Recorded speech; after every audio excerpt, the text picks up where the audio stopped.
Alors, lorsque vous allez être en entretien, effectivement, on va vous poser la question de vos prétentions salariales. Premier élément, déjà, vous renseignez sur la grille de salaire qui est pratiquée dans ce domaine d'activité.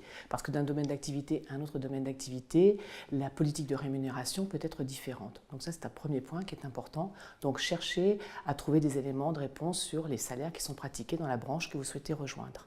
Deuxièmement, vous ciblez un poste à Paris ou en province.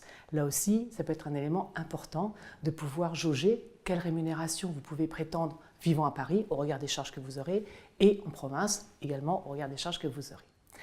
Un salaire, c'est une rémunération annuelle brute, vos prétentions. Vous n'allez pas demander un salaire net par mois, vous allez demander une rémunération annuelle brute. Pour cela, vous allez proposer une fourchette basse, haute, que vous allez justifier en fonction de qui vous êtes. Quels sont vos atouts?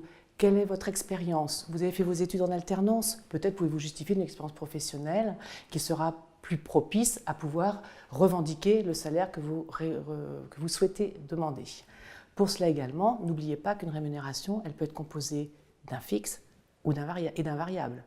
Quel est le poids du fixe versus le variable? Quels sont les éléments qui vont vous permettre d'obtenir ce variable ou pas? Ça, ce sont des éléments importants. Quand cette fourchette est blasée, vous avez pu la négocier, enfin, vous avez pu la présenter à votre recruteur.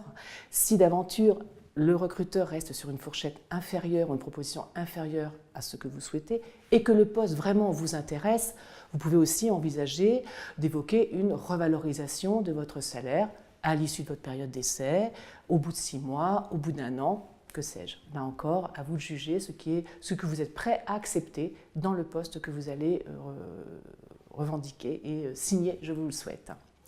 Et enfin, une rémunération, c'est certes un salaire, mais c'est aussi des éléments connexes.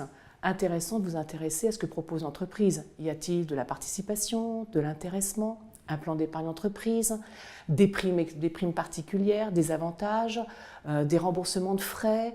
Quelle est la mutuelle? Quelle est la couverture sociale? Tout cela n'est pas du salaire direct, pour autant viendra arrondir, gonfler, modifier votre rémunération annuelle.